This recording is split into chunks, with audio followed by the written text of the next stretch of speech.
আপনারা যারা আসলে টাইগার মুরগি পালন করার কথা চিন্তা করেন বা টাইগার মুরগি পালন করছেন বা টাইগার মুরগি পালন করবেন, আপনাকে যদি প্রশ্ন করা হয় টাইগার মুরগি পালনের সবচেয়ে বড় প্রতিবন্ধকতা কি, নিশ্চয়ই আপনি উত্তর দিবেন বাচ্চা নির্বাচন করা। কেননা আপনারা জানেন টাইগার মুরগি পালনের ক্ষেত্রে যদি সঠিক বাচ্চাটি আপনারা নির্বাচন করতে না পারেন তাহলে কিন্তু খামার শুরু করার আগে আপনার খামারটি ধ্বংস হয়ে যাবে বা শেষ হয়ে যাবে, কেননা আপনি সঠিক জাতি নির্বাচন করতে পারেননি। তো আমাদের নতুন যারা রয়েছেন, বিশেষ করে যাদের এই টাইগার মুরগি পালনে বা মুরগি পালনে অভিজ্ঞতা নেই, তারা কিন্তু সঠিক বাচ্চাটি নির্বাচন করতে পারেন না।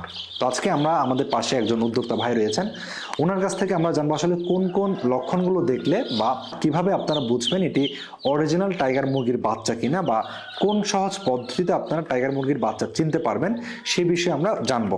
এবং অরিজিনাল টাইগার মুরগির বাচ্চা আপনারা কোথা থেকে কিভাবে সংগ্রহ করলে আপনারা প্রতারিত হবেন না সেই বিষয়ে জানবো আমাদের আজকের উদ্যোক্তা ভাইয়ের কাছ থেকে।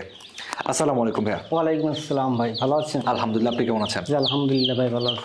আচ্ছা, আমরা তো আজকে সামনে অনেকগুলো মুরগির বাচ্চা নিয়ে বসে আছি, তো এগুলা কি জাতের মুরগি? এটা হচ্ছে টাইগার মুরগির বাচ্চা, এ গ্রেড বাচ্চা এবং 1 নম্বর এ গ্রেড টাইগার মুরগির বাচ্চা। আচ্ছা, আমরা তো এখানে এগুলা নিয়ে বসেছি, তো আমরা যেটা দেখলাম আপনার ওইখানে হচ্ছে ব্রোডার শেডে হচ্ছে কারেন্ট, ওই রুমে কারেন্ট না থাকার কারণে আমাদের এখানে আসতে হয়েছে।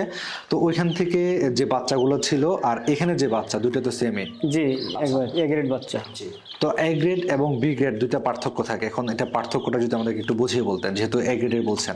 এ গ্রেড বাচ্চাটা হচ্ছে আপনার অরিজিনাল যে বাচ্চাটা ওটা হচ্ছে এ গ্রেড, আর যেটা বি গ্রেড ওটা হচ্ছে একটু ছোট বাচ্চা হয়, ভালো হয় না। আচ্ছা আচ্ছা, তো আমাদের নতুন যারা টাইগার মুরগি পালন করে বা যারা আমার মতো অনভিজ্ঞ, মানে এর কোনো ধারণাই নাই, তারা আসলে কোন লক্ষণগুলো দেখলে সহজে বুঝতে পারবে যে এটা টাইগার মুরগির বাচ্চা? আমাদেরকে একটু আসলে ধাপগুলো যদি একটু বলতেন। বাচ্চা চেনার উপায় হচ্ছে 1 নম্বরে হচ্ছে বাচ্চাগুলো বড় থাকবে এবং 35 গ্রাম 40 গ্রাম ওয়েট থাকবে টাইগার মুরগির বাচ্চা, এবং পাগুলো খুব মোটা মোটা হবে।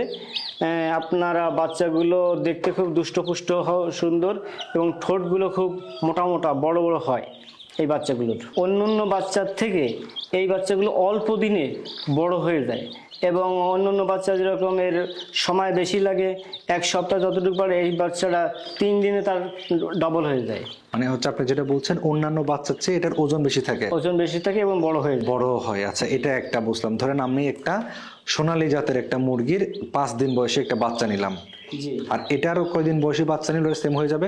এইটা সোনালিটা যদি আপনার 5 দিনের, এইটা হয়ে যাবে 2 দিনের বাচ্চা, এরকম সেম কোয়ালিটি হয়ে যাবে, সেম ওয়েট হয়ে যাবে এবং ওরকমের বড় হয়ে যাবে। আচ্ছা আচ্ছা, এটা আমরা প্রথম ধাপটা জানলাম, সেটা হচ্ছে অন্যান্য জাতের মুরগির চেয়ে এটা দ্রুত বাড়ে এবং হচ্ছে ওজনটা বেশি থাকে। আচ্ছা, এর পরবর্তী আর কোনো পদ্ধতি আছে কিনা? দ্বিতীয় ধাপটা হচ্ছে আপনার